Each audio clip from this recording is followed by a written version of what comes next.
Penang Island, Malaysia. This former British colony was always a vital stop for spice traders following ancient shipping routes. For centuries, boats and ferries were the only way to leave the island. Until 1985, when a 14-kilometer bridge linked Penang to the mainland. Flash forward 20 years, and traffic on the first Penang Bridge has reached a breaking point. 100,000 cars are crossing daily. Saya menggunakan jambatan selalu jam. Saya pernah sangkut sampai 5 jam pun saya bisa. A bold decision is made to construct a new bridge spanning nearly 17 kilometers over water. It will require 2 companies, one Malaysian and one Chinese, to work in lockstep to create a $1.5 billion bridge strong enough to endure for the next 120 years. But to build it will require battling the forces of nature. Suddenly the crane already shaking, shaking like the devil, Bumi ini bergoyang-goyang sekali, hati saya sakit sekali lah, takut. If tsunami happen to come over, I think so that's it. Everybody's gone. And unforeseen events. Kawan I jerit, something want to fall down. I boleh manage buat emergency brake, then baru benda tu collapse lah. If they overcome these hurdles, they'll have built the longest bridge in Southeast Asia.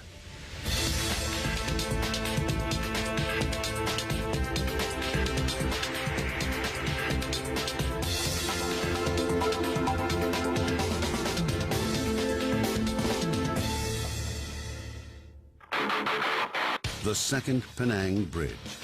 Envisioned as the longest in Southeast Asia, it will cross the Penang Strait to connect Batu Maung on the south end of the island to Batu Kawan on the mainland.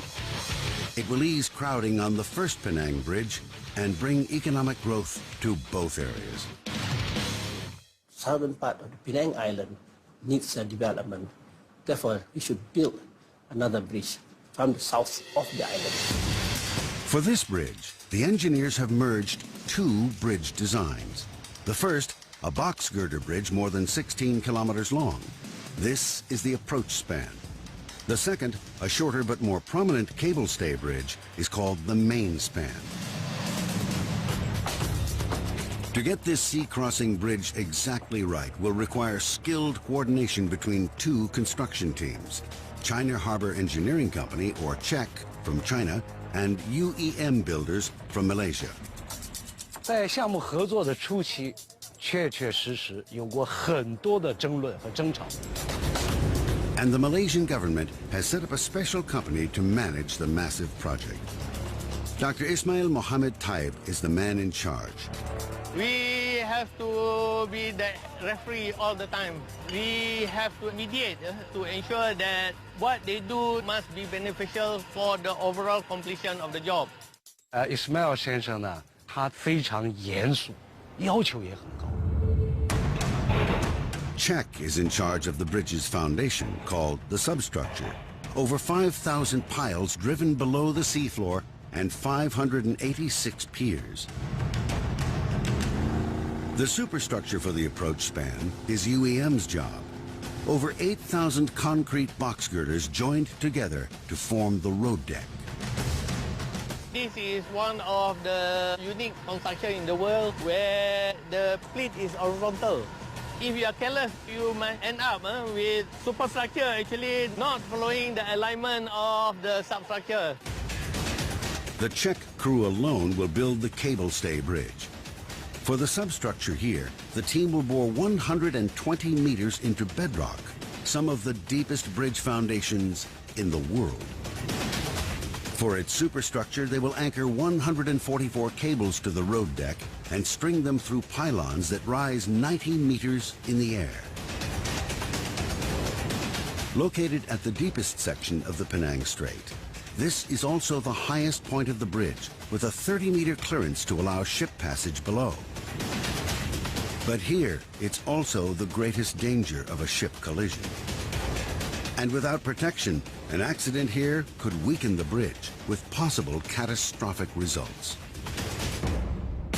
To safeguard the pylons, the pile caps that form their base are built with giant steel fenders packed with formwork and a special concrete that can repel saltwater's corrosive effects. For our pile cap construction, the volume is up to 2,500 tons. It requires huge volume of concrete at one time. To get that much concrete out at sea, the crew brings in their own floating concrete factory. It operates continuously for over 3 days straight. You need to make sure the mixing plant is working well. Sometimes the pipes will be blocked. Sometimes the material is not well mixed. Challenges are there. The Malaysian heat adds another challenge. Workers struggle to keep the concrete below 36 degrees centigrade. A hotter pour would risk the concrete shrinking as it hardens, potentially leading to structure failure and bridge collapse. To battle soaring temperatures, bags and bags of ice are brought to the batching site to cool the water for the concrete mix. But bags of ice are not enough. You need to take extra input to reduce the temperature from outside. Water pipes are embedded within the pile cap structural reinforcement, constantly cooling it while the concrete flows. We place the cooling pipe inside the concrete to reduce the internal temperature, and the concrete will be under control. After pouring concrete for more than 48 hours continuously, the first of the pile caps for the main span is finished. While Jason and the Czech team focus on the bridge's cable stay main span, the UEM crew on land are building the box girders that will form the road deck for the long stretch across the sea. A vast prefabrication factory reaching as far as the eye can see is set up to produce thousands of box girders. Building more than 8,000 segmental box girders is not an easy task. We set up this factory with all the equipment, and it covers about 50 acres, which is more than 50 football fields.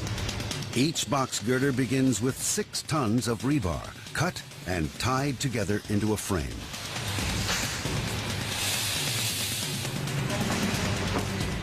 The steel frame is transferred to a mold with a giant crane.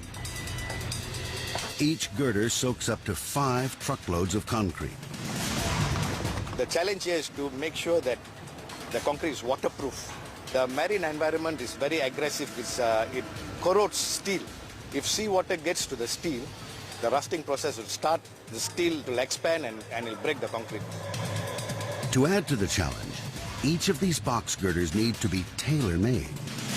Each segment will only fit into one particular location in the bridge. It's almost like an individual person. It's got a specific shape, specific gradient built into it, and it's got specific inserts in it. The S-curve in the bridge requires that each block is engineered individually, so it will fit perfectly in this immense jigsaw puzzle.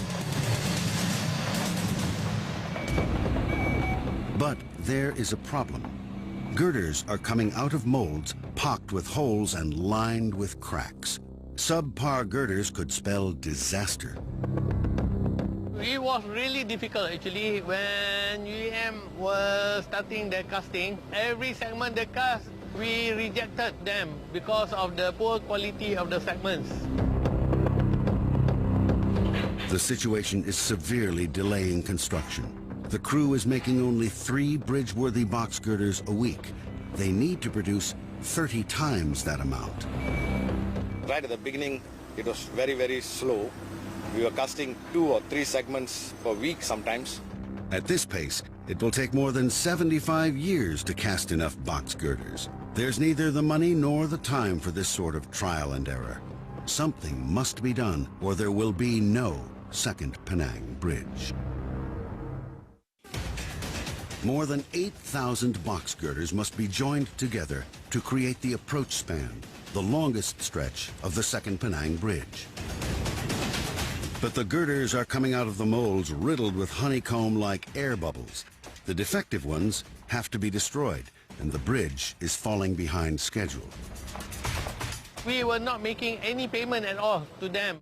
UEM Senior Manager Premakantan is called in to troubleshoot the dire situation. He discovers there's a problem with the concrete mix. We have consulted concrete experts worldwide. We brought them here actually at considerable expense, and we have had them look at the issues and give their opinions and calculations and engineering input. With that, we resolved all these issues. Premakantan faces another challenge. The box girder crew comes from more than 6 different countries, many of them inexperienced. You got 500, 600 workers to train. Not all of them have done this kind of work. It has to be a short learning curve, but it's a difficult learning curve.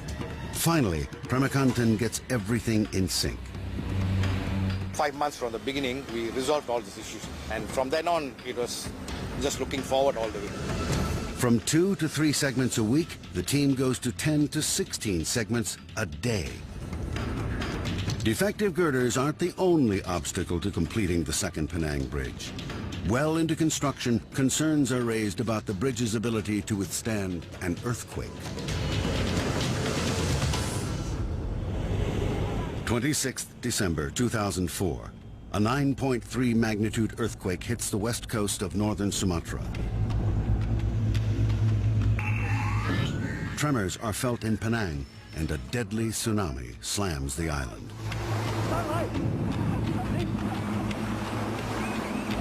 Malaysia is not known as a high-risk earthquake zone, but there's been an increase in seismic activity in the country recently. We are not very far, from all this actively seismic area of the world. So therefore, we shouldn't be complacent, and then we should take all the precautions necessary, especially to protect the important structures. Dr. Ismail isn't taking any chances and decides to make the second Penang Bridge one of the most earthquake-proof bridges in the world. He finds Dr. Kamarudin Malik, an expert in large structure earthquake protection. The containers, the piling that they had constructed and that they had designed then could not take the earthquake. So they have only 2 options then, One is to strengthen the piling, which cost them more money, and then lengthen the construction period. And number 2, they could use high damping rubber bearings, which not only could protect the piling, but also it can protect the superstructure. Superstructure here means that the decks, yeah? Dr. Kamarudin demonstrates how high damping rubber bearings work. Using these model of structures of different height, this is maybe you can consider 1 or 2-story structure, or even a bridge. 5-story, 10-story, or 20-story, or maybe this one you can consider to be Petronas Twin Tower, 88-story. I'm going to simulate an earthquake, and we'll see how these structures of different height will respond. You might think the tallest would shake the most, but it's the shortest.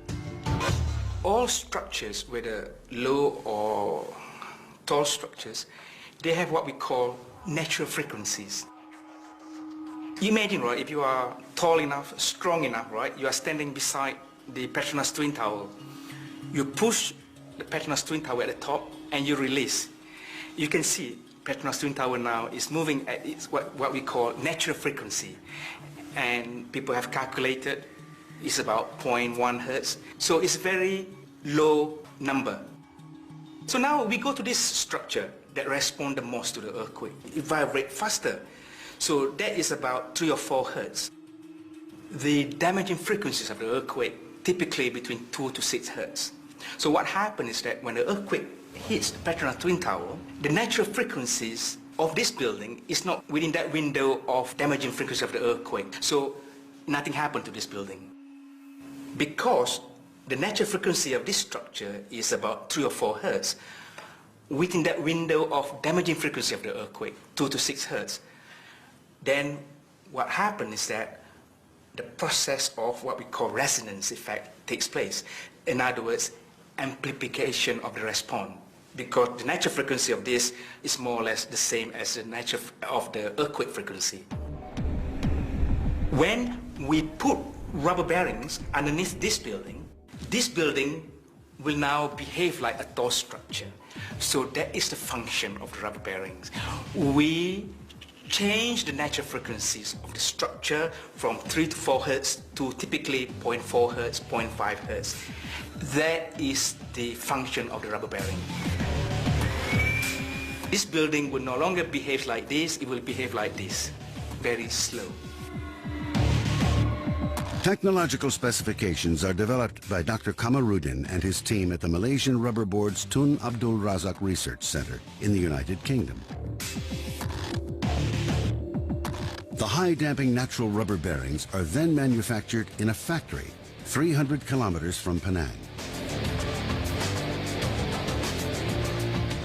These devices consist of laminates of rubber and metals. It's unique in the sense that it is semi-intelligent. Under normal circumstances, there are no earthquakes. The bearings are very stiff, but the minute the earthquake comes, the bearings automatically become soft. When it's soft, it will automatically isolate the vibration or the energy of the earthquake from being transmitted to the structure. Once installed, the more than 1,300 rubber bearings help ensure the bridge is earthquake-proof. They're now ready for the box girders that will form the road deck. The 100-ton girders are loaded on barges capable of carrying 700 tons. But there's a huge problem. The water is less than a meter deep in places. That's much too shallow for the barges and could bring construction to a halt. Something Dr. Ismail and the team cannot afford. The box girders sit waiting at the mainland plant, but the crew can't get them to the piers. The water is too shallow for the barges. The only solution available? Dredging the sea. The Chinese team, Czech, uses power shovels to create a 200-meter wide channel, just enough space for 2 barges. But it's a narrow passage. The difficult part actually was when we had common usage of the dredge channel. Czech has already built the structures on one side. On the other side is mud flats. We have to have, at any time, capability for 2 vessels to pass by, towing barges. And barges are not very easily controlled with the tidal currents. One go isn't enough. The huge shovels must operate throughout the construction process. Theoretically, you dredge once and that's enough. But unluckily, we are finding that the channel silted up very fast. So we have to do a lot of maintenance dredging. To keep the barges running smoothly, some 12 million cubic meters of muck and silt, the equivalent of 4,800 Olympic-sized swimming pools, is removed and returned to the ocean more than 20 kilometers away.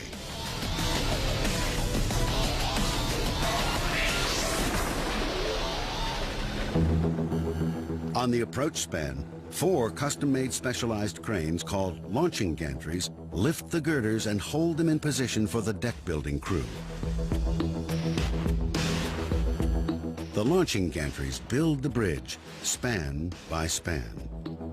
The launching girders is the most important thing for us to proceed with the bridge. Without these launching girders, we can have all the segments, but we can't put the segments right on top of the piers.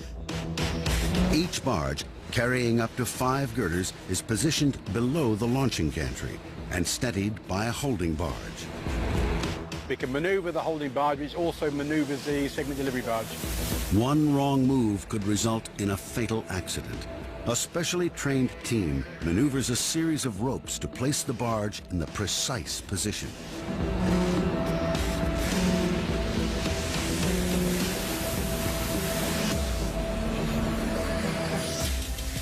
A winch attached to the launcher lifts the 100-ton blocks. The mammoth crane will lift 14 girders from pier to pier.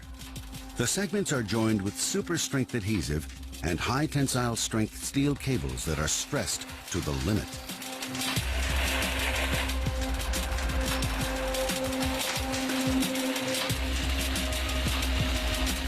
Now there's one giant span between the two piers, and the launching gantry moves forward and repeats. As UEM builds the approach span, the Czech team, led by Jason Lee, are racing ahead at the main span. Two pylons towering over 90 meters, the height of a 30-story building, will support the cable stays. More than 600 tons of steel is used for the reinforcement of each pylon. As they build the pylons, the Czech team simultaneously erects temporary steel supports to install the crossbeam. With an enormous drop, constructing the steel supports is a perilous task. When you try to lift the steel tubes, how can you make sure that these tubes can be lifted properly? And also all these tubes need to be welded one by one. The safety, there could be a problem. The massive crossbeam serves as a tie for the two towers and is the starting point of the road deck. The main span deck is built incrementally, using traveling formwork. With each deck segment cast, a stay cable is installed. Multiple steel cables are strung through long-density plastic tubes, anchored to one side of the deck, run up and through openings in the pylons, then dropped back down and anchored to the deck's other side. Every cable is individually stressed to its maximum strength. Fully installed, the 144 cable stays have a combined braking strength of over 210,000 tons. That's enough to hold back over 200 jumbo jets at full throttle. Another challenge is Malaysia's capricious weather. The bridge must be strong enough to withstand these same forces. This is where these tubes come in. Each is designed with a thin lip called a strake that spirals from end to end. This protects the inner cables from corrosion and breaks up any assault of rain and wind that could induce vibrations and weaken the bridge. 11th April 2012. Malaysians are celebrating the installation of a new king. But at the main span, the crew is focused on the job at hand. 3:30 p.m.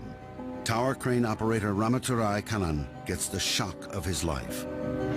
Suddenly the crane already shaking, shaking like the devil, Then I pray lah. Tremors are felt all around the island. Sangat bergetar sekali, dia bumi ini bergoyang-goyang sekali, hati saya sakit sekali lah, takut. An 8.6 magnitude earthquake has hit the west coast of northern Sumatra, just 419 kilometers away. The fear on everyone's mind is that of a killer tsunami. The site is about, I can say, about 800 meters from the sea. And if tsunami happen to come over, I think so that's it. Everybody's gone. April 2012. An 8.6 magnitude earthquake has hit the west coast of northern Sumatra, not far from where a massive earthquake struck in 2004. It sent tremors throughout Southeast Asia and spawned a deadly tsunami that hit Penang, and another may be on its way. The box girder factory is right on the water's edge. Nearly 1,000 employees live and work here. Supervisor Anwar Abdul gets an urgent SMS. I received an SMS asking me to evacuate all the workers from the site. The earthquake triggers a tsunami warning across the Indian Ocean.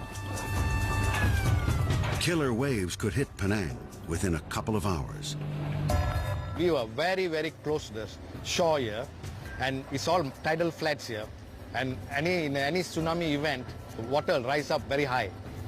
So my main concern was loss of life. Evacuating an area that is larger than 50 football fields is not easy.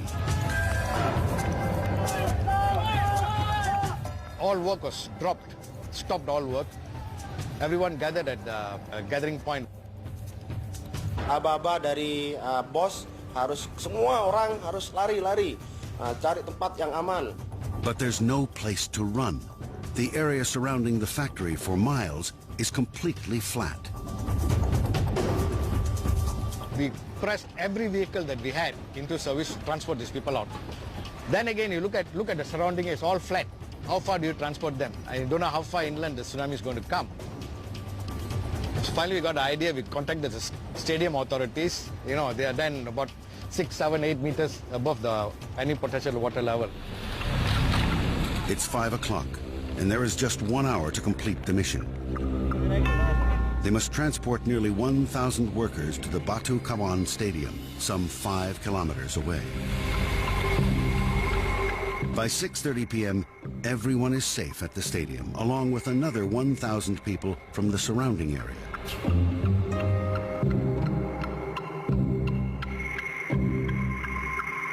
Di sana sekitaran ada 4 jam atau 5 jam. Everyone anxiously waits. At 10 p.m., authorities finally lift the tsunami warning. But it doesn't mean the earthquake hasn't impacted bridge works. One pier, cast with concrete just 2 hours before the earthquake, provokes concern. Construction manager Yusuf Musa takes a closer look. We found out there's a crack along this line. Every bridge in the world has cracks, but those that are too wide or too deep will weaken the bridge. Yusuf conducts tests to determine if they must destroy the pier and start again. They extract a core to determine the damage. We have to check how severe is the crack. Yusuf puts the core sample under a microscope to assess the width and the depth of the crack. The severity is so much that we need to do the remedial for the crack. The solution? Concrete injections, powered into the cracks to seal the fissures. But it's not just this pier that must be thoroughly inspected. Dr. Ismail has called in extra help to make sure nothing is missed. An independent team of engineers, led by Matt Carter, monitor progress and ensure every centimeter of the bridge meets the highest standards. We come here every 2 months to spend a couple of days looking over the site with the client and the contractor, checking that the quality is to standard and that what's being built is what should be built. Matt was there when box girder production was stalled. It's important to understand about a bridge like this is it's very much a unique, bespoke project. So there's always a learning curve. For sure there might be some quality issues, so you need a quality control system in place to identify those issues, and then the construction team needs to take that seriously and improve over the course of the project. And improve they have. On 20th December 2012, Primakantin's box girder construction team cast the last of the 8,092 segments. It's a proud day for all. It's like a baby. It was handed to me with chicken pox. So I managed to cure it, and it's grown into a healthy adult today. Today it graduates. Today it's 18 years old, and we're completing the casting today. This is about 100 days ahead and more than 1,000 segments ahead of the schedule.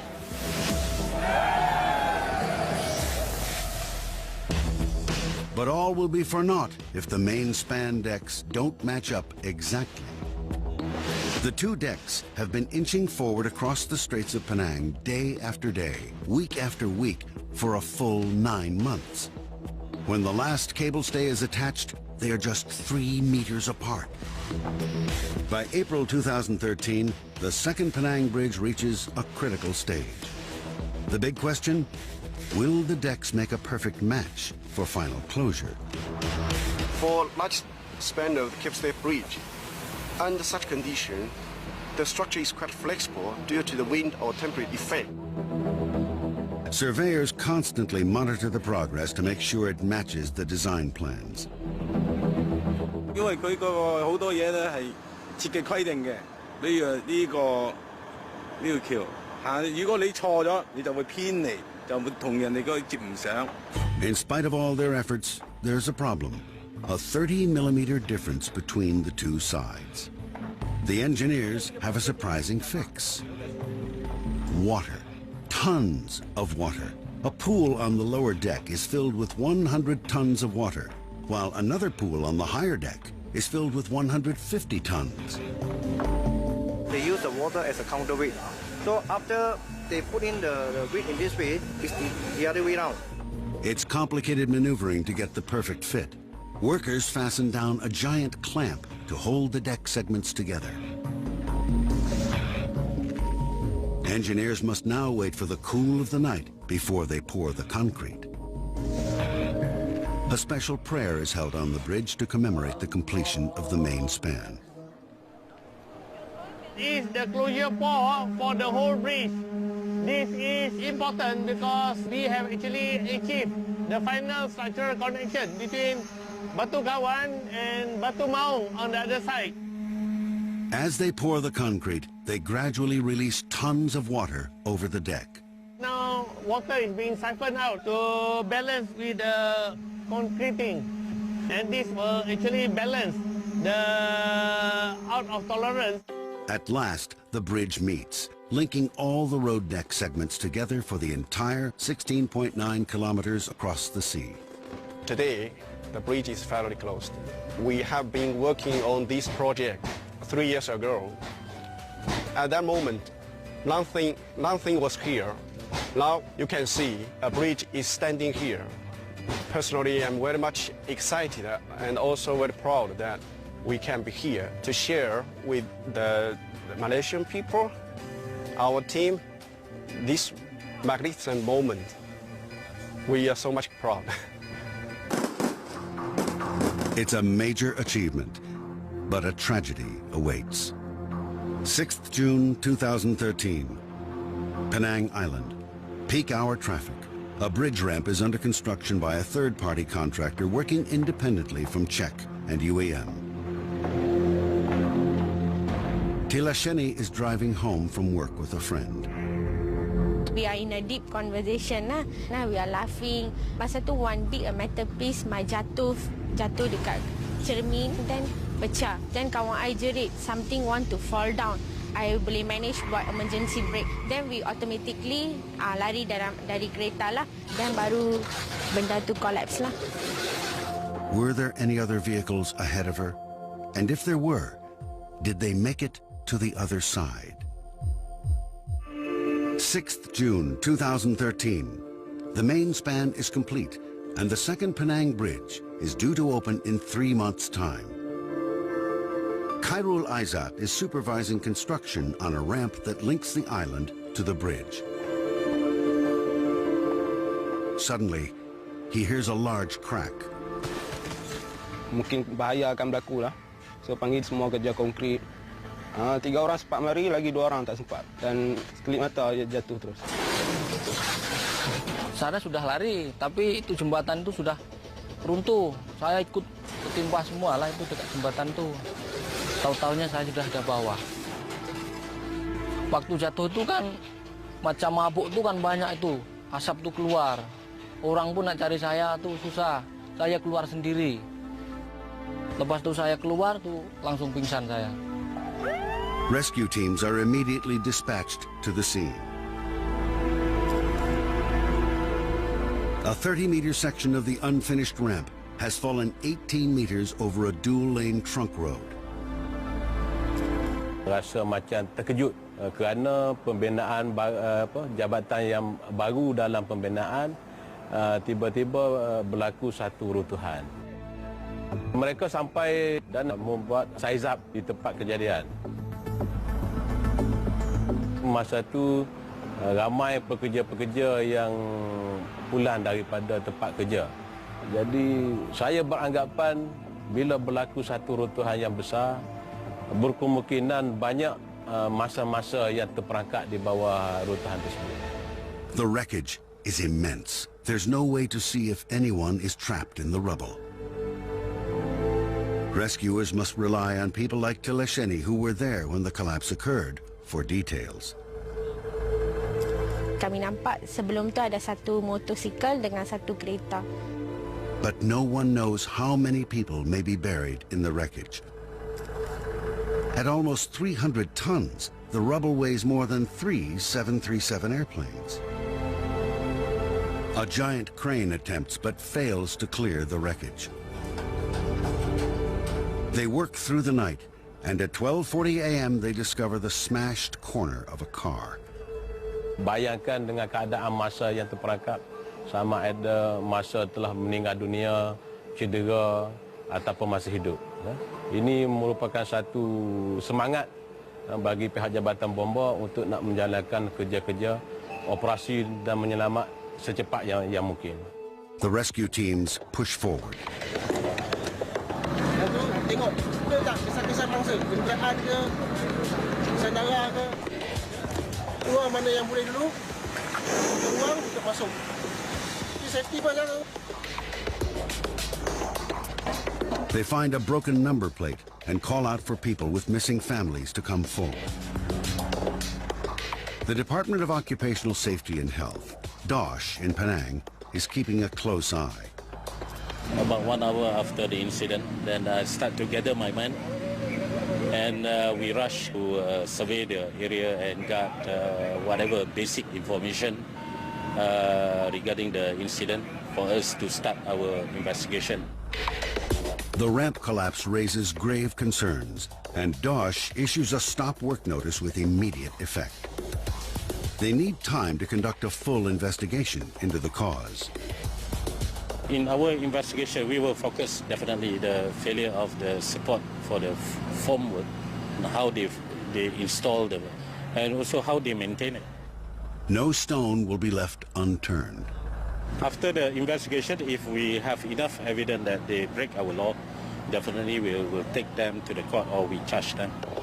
Though they work through the day and into the next night, the rescue team seem no closer to the crushed vehicle. They call in an excavator to pull away mangled formwork. Laudin Zainal Abidin arrives at the ramp, concerned that his brother did not come home last night and that the found number plate matches his brother's car. He waits anxiously.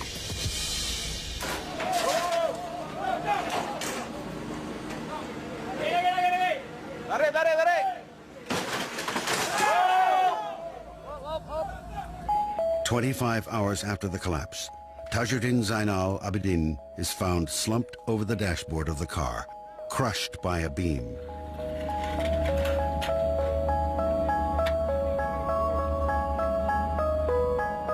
His brother is both grateful and overwhelmed with grief.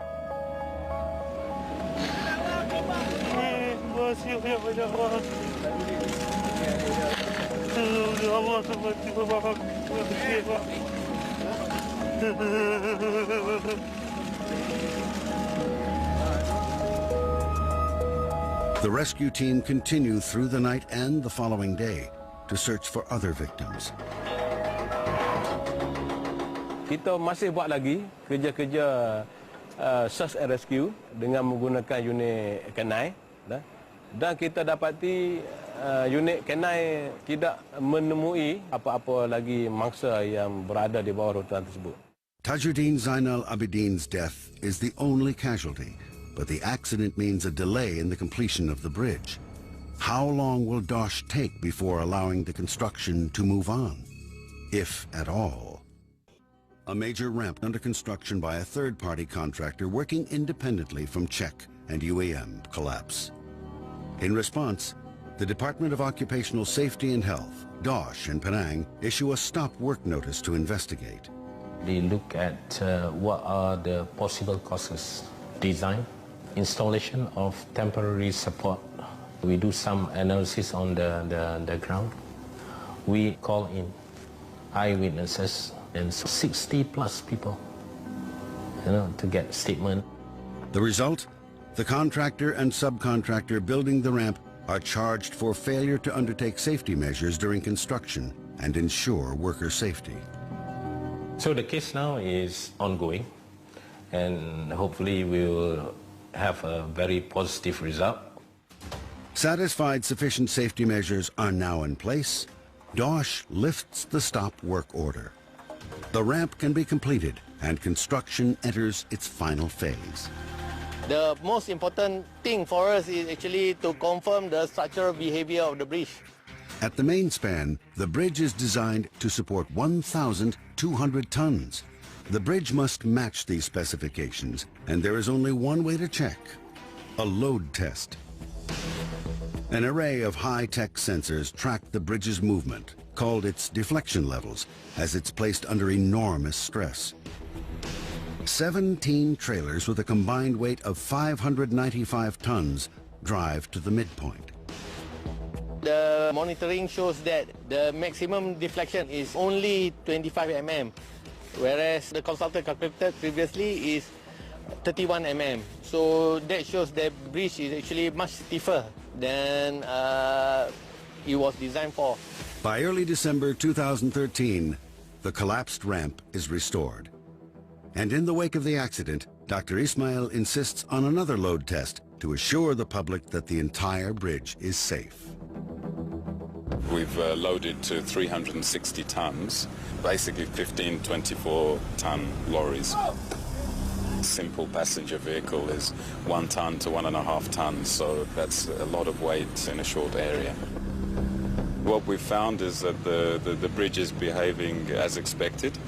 Deflections are actually less than we expected, so we're pleased with the results, and overall I think it's been a good and smooth operation.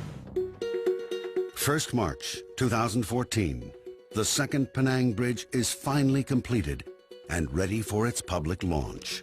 因为中国政府和马来西亚政府把这个项目放在两国合作框架下，这是一个历史时刻，所以我们中国港湾的员工有这么一个千载难逢参与的机会，都感觉到非常骄傲和自豪。 It's a picture of 1,000 words. We are all very excited and very proud of what we have done here. Malaysians are eager to try out the new bridge, and thousands have started queuing to make sure they are the first on the bridge. Tonight is a special night for Dr. Ismail. Today is definitely very momentous.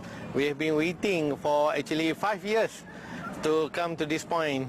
And finally, the bridge is going to be open tonight.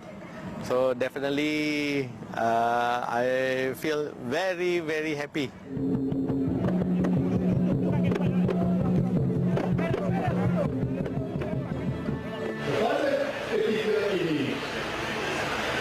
Kita menyaksikan majlis peresmian sebuah projek mercu tangga yang tetap akan menjadi lambang kebanggaan rakyat Malaysia dan warga Bulading. Saya dengan ini meresmikan pembukaan jambatan Sultan Abdul Halim Muazzam Shah. Announced just this evening, the new name honors the current King of Malaysia. The second Penang Bridge, the longest bridge in Southeast Asia, is now complete. Building it required false starts, battling the elements, and perseverance. But now, the sleek bridge that connects the island to the mainland with its gentle curve is a source of pride to those who built it and many who travel its distance.